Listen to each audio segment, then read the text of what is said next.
The wedding songs were lies.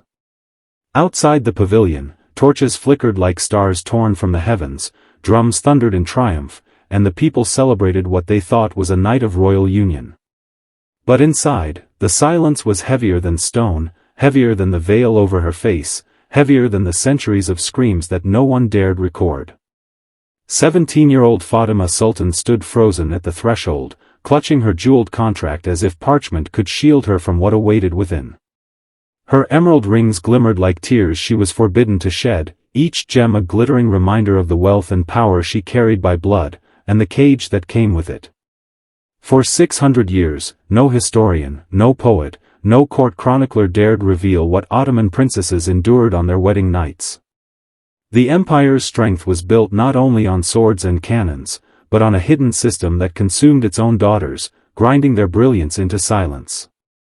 What you are about to hear was buried under palaces, censored from chronicles, whispered only by women who never lived long enough to write their stories. This is not folklore. This is not invention. This is the unspoken truth the empire smothered beneath silk and marble. It began the moment Constantinople fell. When the Hagia Sophia's bells rang for the last time in 1453, they did not just toll for the death of an empire, they marked the birth of a darker system of control. Mehmed the Conqueror did not simply seek land, gold, or blood.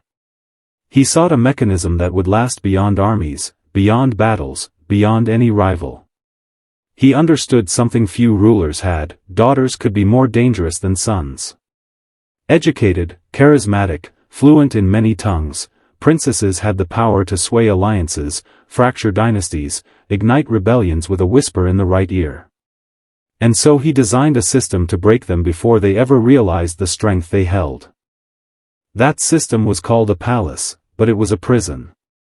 A harem, but not the kind painted by European fantasists. This was not silk and sensuality. This was silence and psychological chains. The walls were built with stolen marble from Byzantine churches, stones that had once witnessed weddings now enclosing chambers of ritual unmaking. Beneath the courtyards, basements no map recorded were carved from the earth, their air heavy with iron and damp, their shadows endless. These were not dungeons for enemies. They were sanctuaries of control for daughters. For princesses. For the ritual of breaking that began the moment the wedding songs outside faded into the suffocating quiet within. And Fatima Sultan knew.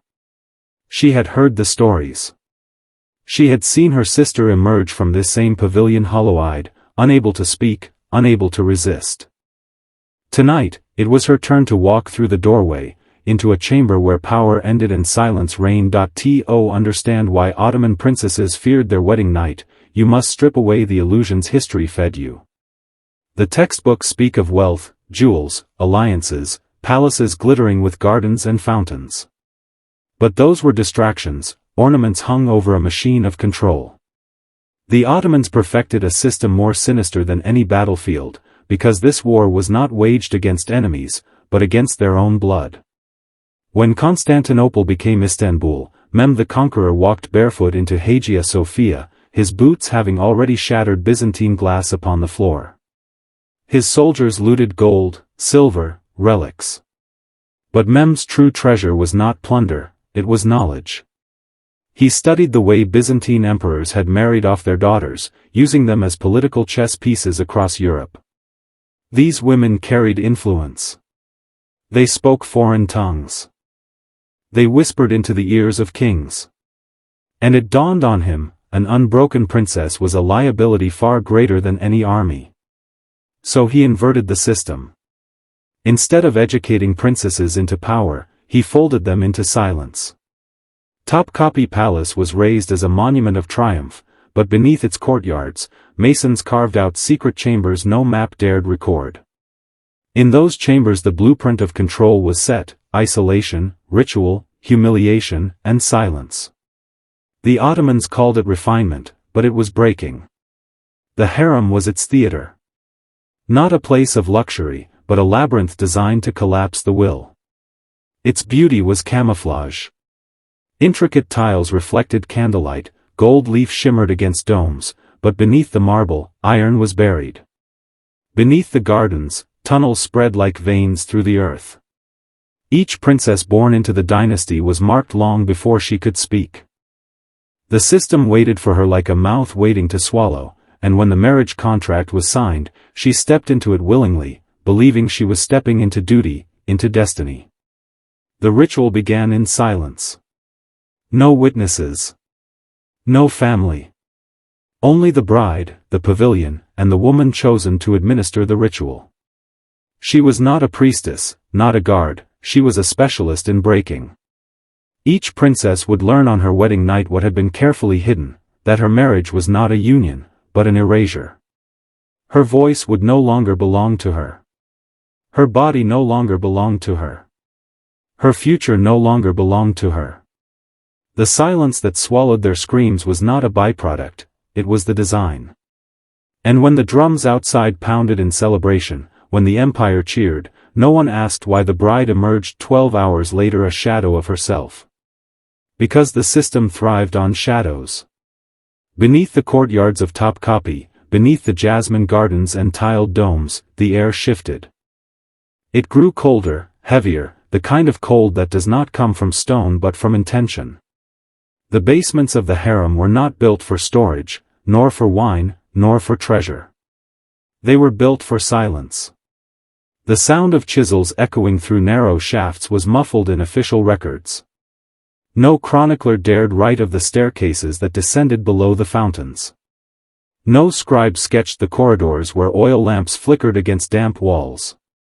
Yet they existed, carved out for a single purpose, to take a girl born into royalty and turn her into something the empire could control. The ritual of breaking began here. It was never spoken of, only endured. A princess, often no older than 15, was led into these chambers under the guise of purification.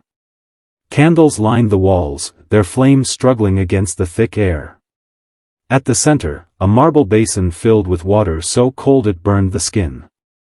She was made to submerge, not for cleansing, but for stripping, the shock to the body weakening her, the ritual framing obedience as survival.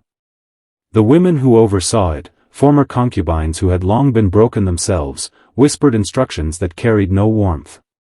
They were not comforters, they were wardens. When the princess emerged shivering, she was wrapped not in silks, but in heavy cloth that absorbed her trembling. She was then brought to a chamber with no windows. Here, the silence was suffocating. No prayers. No music. No voices. Only her own shallow breathing, echoing louder than her heartbeat. She was made to sit, to wait, to feel the crushing weight of time until hours blurred into something unmeasurable. This was the first step of the ritual, disorientation. If you cannot trust the rhythm of your body, you cannot trust the rhythm of your will. By the time the groom entered, the ritual had already done its work. He was not the true architect of her terror, the empire was. The man was an instrument, nothing more. What happened in that room was less about intimacy and more about possession. She was not to be a wife, she was to be a symbol. A living seal of loyalty. A chained jewel. A reminder to every other daughter watching from the shadows, no matter your blood, no matter your beauty, no matter your brilliance, the system owns you. And in the morning, when she walked out of that pavilion, she smiled for the empire. But her eyes told the truth. They were the eyes of someone who had seen the machinery of control from the inside and knew she would never escape it. Understand this, the ritual of breaking was never just cruelty. It was strategy. It was the Ottoman Empire's unspoken acknowledgement that their greatest threat would not come from armies outside the walls, but from voices within their own bloodline. History tells you about rebellions, about battles lost and won. What it does not tell you is that empires fall not when swords clash, but when voices cannot be contained. And daughters, in the Ottoman world, carried voices more dangerous than armies. A son could be locked in a gilded cage until it was his turn to rule. But a daughter? She could move like smoke through palaces and courts. She could whisper into the ear of a foreign prince. She could ignite loyalty among servants, guards, and allies. She could outthink the fragile egos of men drunk on power. And worst of all, she could create alliances that outlived the empire itself. Mehmed the Conqueror knew this. His successors understood it even more. So the ritual was refined, perfected, and passed down like a family heirloom of cruelty. The psychology was simple: break them early, and they will never rise. Strip their sense of time, their sense of voice, their sense of choice. Replace it with ritual silence and symbolic obedience. Once a girl learned that her body was not hers, her words not hers, her destiny not hers, she became safe to the empire. They called it tradition. They called it honor. But in truth, it was fear, male fear disguised as divine order. Think of it. Every Ottoman princess was taught languages, history, poetry, mathematics. She was raised in refinement, surrounded by scholars and tutors, made into a woman of brilliance. But just before she reached the age when her mind and influence could blossom into power, the ritual cut her down. It was pruning the tree before it bore fruit. This was not an accident. It was design. And yet, what makes it darker is not just the ritual itself, but the silence that followed. No record, no testimony, no diary of resistance has survived. Not because none were written, but because every word was erased. The empire censored not only voices, but memory. For 600 years, the ritual lived in shadows, passed in whispers, never written, never challenged. Because to speak it was to risk death. That is why you have never heard this story. That is why you were never meant to know. The Ottomans knew, knowledge is the crack in the chain. Once a man learns the truth, he cannot unlearn it. Now listen carefully, because this is the point of no return. Up until now, you have been a spectator, peering into the shadows of Ottoman palaces, hearing whispers of rituals erased from the record. But history does not change you until you step inside it. And right now, I am asking you to step inside. Picture the princess again. 15, 16, 17 years old. Raised in refinement, draped in silk, educated in philosophy and poetry, yet led down staircases of silence into chambers built not for celebration, but for erasure. Her mind sharpened like a blade, yet the empire dulled it with ritual humiliation. Her voice capable of changing dynasties, yet crushed beneath silence. And here's the most unsettling truth: the empire never feared her beauty, her wealth, or her jewels. They feared her will. Her untamed will. That was the true threat. And what do you think rulers fear most today? The same thing. Not your strength, not your skill, not your labor. They fear your will. Because a man with an unbroken will cannot be controlled. He cannot be used, bought, silenced, or erased. He is dangerous to systems built on obedience. The Ottomans understood this 600 years ago. Institutions today understand it even more. That is why they smother you in distraction, ritual, humiliation, silence. Different tools. Same system. So here's the test. If you have followed me this far, I want you to leave a mark the empire could never erase. Comment the phrase, "My will is unbroken," not once, but twice, right now. Write it twice, because repetition is ritual, and this time, the ritual belongs to you. By doing it, you lock in not just your presence here, but your declaration, that you will not be silenced, that you will not be broken, that you see through the designs carved into marble and into modern systems alike. The Ottomans trained their daughters to emerge hollow-eyed, voiceless, obedient. But you? You are not stepping out of the pavilion as a shadow. You are stepping forward as someone awake, someone who refuses the silence. This is how we reclaim the forbidden knowledge, not by pitying the past, but by seizing what it reveals about the present. And if you feel the weight of these words in your chest right now, it is because you were never meant to hear them. But now you have. And there is no going back. / The harem was only the beginning. Once the ritual of breaking was perfected in secret chambers, its logic spread outward, into politics, into governance, into the very machinery of the empire. What was done to daughters in silence was mirrored across provinces in plain sight. Entire populations were treated like princesses on their wedding nights, disoriented, stripped, made obedient through ritual humiliation disguised as honor. Think about it. The Ottomans ruled over vast territories: Greeks, Armenians, Arabs, Persians, Slavs. Peoples with deep histories, strong identities, and dangerous wills. To control them, the empire used the same strategy it used on its daughters: isolate, silence, ritualize. Churches were converted into mosques not just as symbols of conquest, but as psychological instruments. Bells that had rung for centuries were silenced overnight. Cities that once spoke in one tongue woke the next morning forbidden to utter it in public. Even architecture was weaponized. Monuments of the conquered were torn down, their stones repurposed to build Ottoman palaces, just as Byzantine marble was sealed into the harem walls. Every conquered people became a princess at the threshold, stripped of voice, forced into ritual obedience. But here lies the most unsettling part: the system worked not only through force, but through consent. Just as the princess stepped willingly into the pavilion, believing she was fulfilling duty, populations often walked into their own erasure under the promise of protection, stability, or divine favor.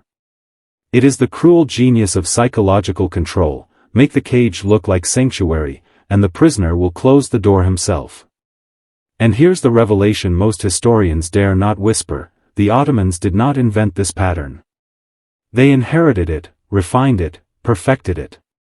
Every empire before and after has understood the same law: control is most secure when it feels like destiny. When obedience feels like ritual. When silence feels like honor. That is why this story matters. It is not about long-dead princesses. It is about the machinery of control that still hums beneath the surface of modern life. The Ottomans are gone, but the ritual survives. Look around you. How many traditions you were taught as sacred are nothing more than cages polished to look like temples? How many silences you were told to keep are echoes of basements with no windows? And how many times have you mistaken obedience for duty, when in truth it was the breaking of your will? You've walked with me through silence, marble, and shadows. You've seen the princess led down corridors no map records, submerged in ritual waters, stripped of her will before her life had even begun. You've seen how the empire's true genius was not in its armies, but in its ability to transform living souls into obedient shells, women, nations, entire civilizations. And now we arrive at the truth you were never meant to hear: the ritual never ended. The Ottomans are dust. Their palaces are museums. Their harems are tourist attractions. But the machinery of control? That survived. It changed shape, changed costume, but its logic is the same. Institutions today do not call it the ritual of breaking, but the pattern is unmistakable. You are still led into chambers of silence, only now they are digital. You are still stripped of your voice, only now it is drowned in noise so endless you forget your own. You are still bound to contracts you never wrote, contracts etched not in emerald ink but in laws, debts, and obligations you never chose. The Ottomans taught their daughters that obedience was destiny.